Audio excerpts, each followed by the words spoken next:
What's up, YouTube? Today, I'm going to tell you how one of these two ARI Timp Peaks is one of the worst bikes I've ever owned. These two models are vastly different.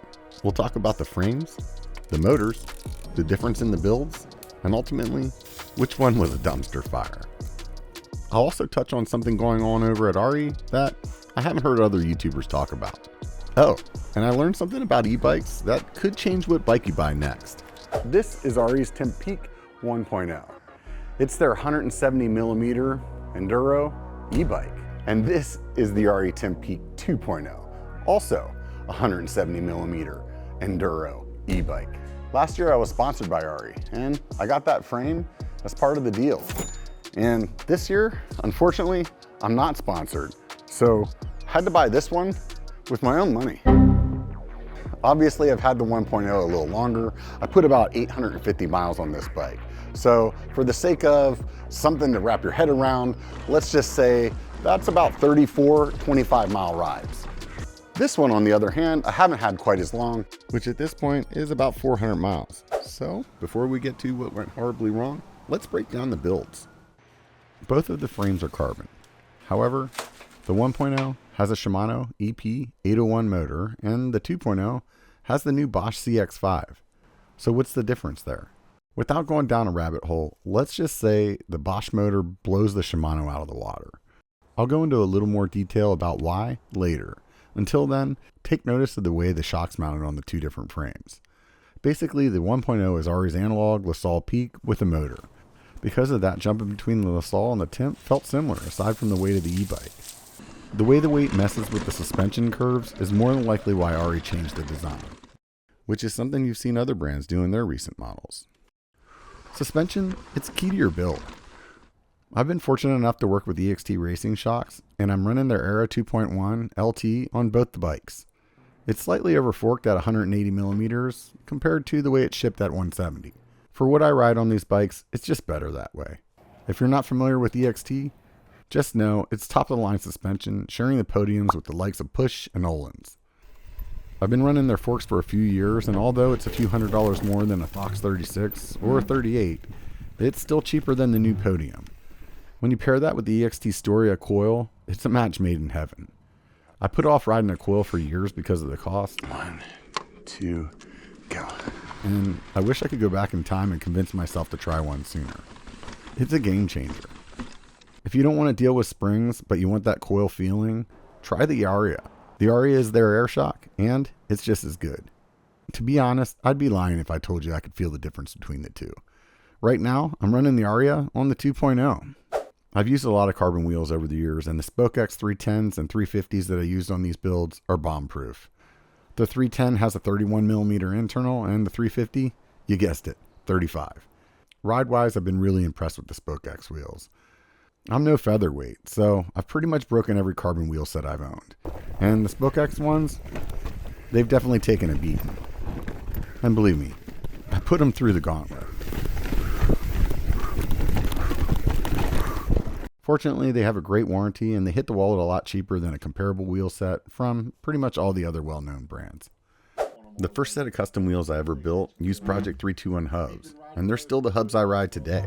The new G3 has a slick design that allows you to run either a 6-bolt or a center lock on the same hub. It has 288 points of engagement, and if you don't really grovel on tech numbers, that means when you pedal, it goes. You won't feel any play. They also use magnets for the pawls inside of the hubs. So when the pawl's locked in its position, it's at its strongest point. That's the opposite of a spring pawl system.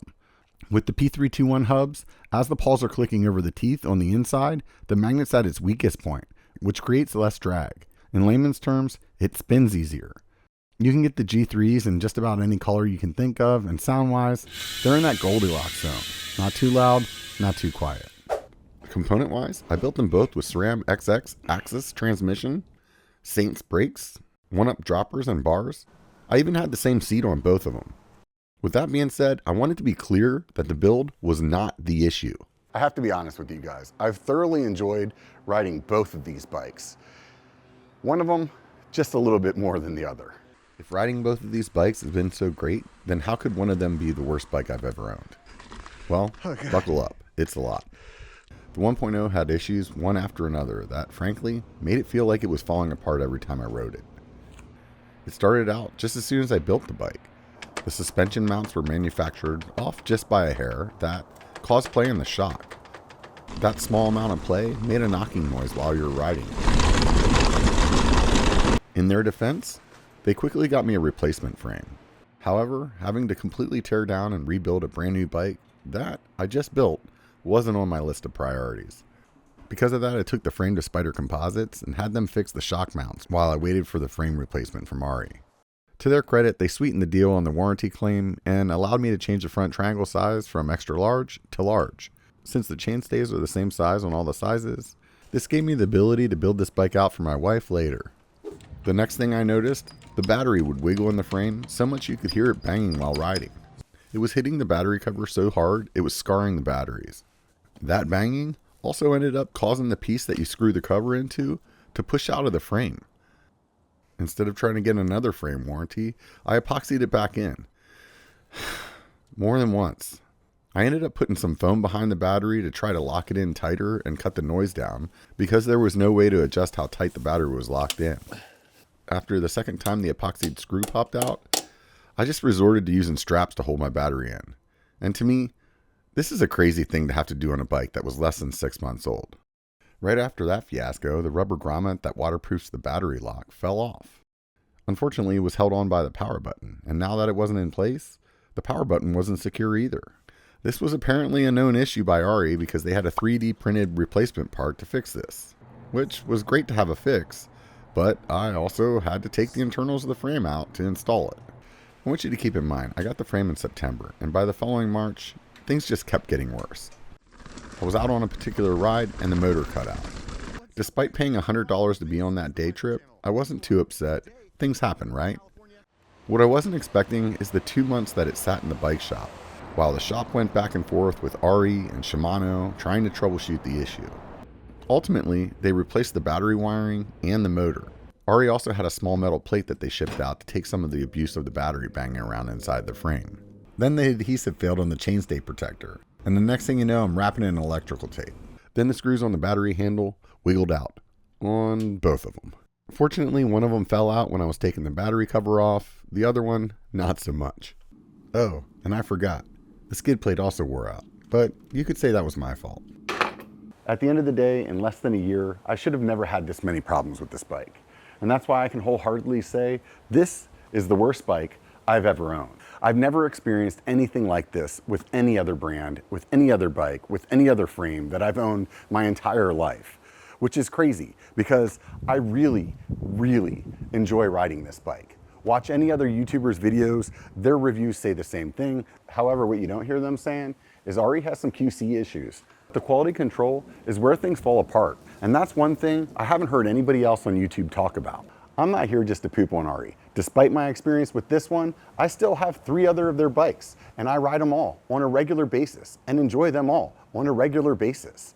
It would be really easy to come to the conclusion that my experience with this bike is just one by itself. You just got a lemon. Well, let me tell you something. I also received this frame whenever I had my sponsorship, and I went to build this right after my experience with that. And when I did so, I was trying to take my dropper from my old LaSalle, exact same frame, just a different paint job, and put it into this one, and it wouldn't fit. The internal routing tube that comes through was just too long. Fortunately, I was able to fix this on my own. But at this point, that means out of the 5 bikes that I've owned from ARI, 2 of them have some kind of quality control issue with the frame. This is where things take a turn. And I want to tell you how this bike stood out to me in a way that none of the other bikes on the market did at the time. So I was willing to, despite my problem with the 1.0, go ahead and pay for this one. But before I get to that, make sure you stick around to the end because I learned something about the motor on this bike that could change the bike that you buy next. After my experience with the Timp 1.0, I knew a few things. 1, I wanted a bigger battery than the 635 I had. 2, I preferred to have the new Bosch motor. 3, it needs to be able to fit a 240mm dropper. 4, mullet. The bikes I was considering were the Crestline. I'd be lucky if I got a 200mm dropper in that. The Santa Cruz, but it has a 600 watt battery. The Pivot, has the older Bosch motor, the Revel, 400 watt battery, the Transition, 600 watt battery, and of course the Amflow would have been on the list, but it wasn't released yet. Aside from the Crest line, the batteries in those other bikes couldn't be swapped either. However, they did have the option of the battery extender, but I was using two 635 watt batteries on my big rides, so I didn't think 850 watts was going to be big enough. Right about then, ARI drops the new Timp Peak, and you can get it with a 600 or an 800 watt battery. It also has the new Bosch motor, fits a 240mm dropper, and of course, you can mullet it. This is where I have to applaud the team at ARI. They fixed almost everything I had an issue with. The battery is fixed inside the frame, but could still be swapped out in about 10 minutes. So no more rattles. The bash guard was a better design. In addition, the e-bike remote is wireless, and the display is integrated into the frame, so it cleaned up the cockpit a lot. It also has the slot for the new screen, which shows my watts that I'm inputting into the bike, which is something I always wanted to pay attention to while riding e-bikes.